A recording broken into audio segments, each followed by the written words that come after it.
There was a time when routine was a sanctuary. We were taught that the predictable flow of a 9-to-5 job, the familiar weekend coffee shop, or the comfortable loop of our favorite sitcoms was the ultimate armor against a chaotic world.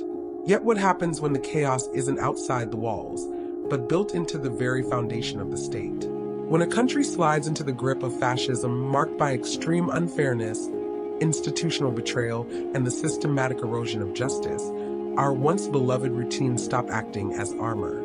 Instead, they become a cage. In a world that feels fundamentally broken, sticking stubbornly to the old, comfortable tracks doesn't keep us sane. It just numbs us to the slow death of our own spirit. To truly feel alive today, we have to break the monopoly of the familiar. When systemic injustice punches us in the gut every time we look at the news, our natural psychological instinct is to retreat.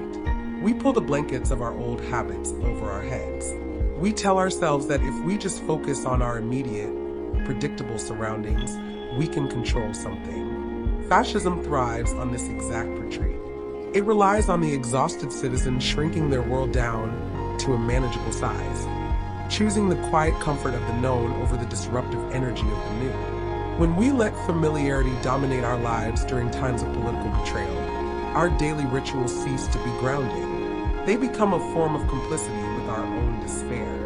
The same old experiences yield the same old thoughts, which invariably lead back to the same heavy, helpless conclusions about the state of the world. Routine transforms from a coping mechanism into a slow, draining stagnation. Fascism and extreme unfairness steal our agency. They tell us that our voices don't matter, the rules are rigged, and the future is already written by those in power. If we respond by living a life entirely on autopilot, we are inadvertently agreeing with them. We are letting the machinery of a corrupt system dictate the boundaries of our existence. Familiarity breeds a dangerous kind of emotional monotony. When we only engage with what is comfortable, we stop testing our boundaries. We stop learning, adapting, and reacting. In a healthy society, a quiet routine can be peaceful. In an oppressive one, a quiet routine feels like a funeral march for your autonomy. You aren't actually at peace. You are just practicing how to be numb. Seeking out entirely new experiences, basically disrupting your own status quo, is how you fight back against that numbness. It is how you remind your nervous system that you are still a living, breathing participant in this world, not just a passive observer of its decay. New experiences shock us back into the present tense.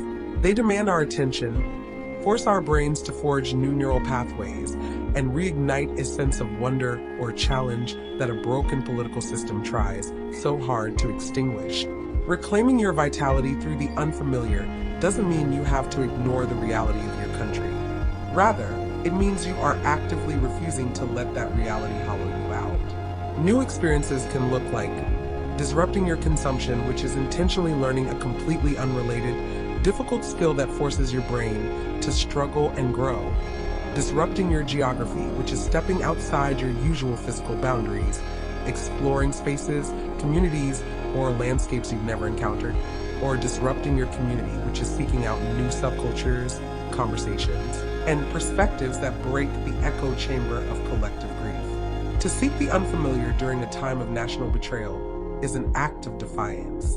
It is a statement that says you can rig the system, you can break the social contract, but you do not own the limits of my life. Routine cannot keep us sane when the world itself has lost its mind. Comfort is no longer a refuge, it is a weight.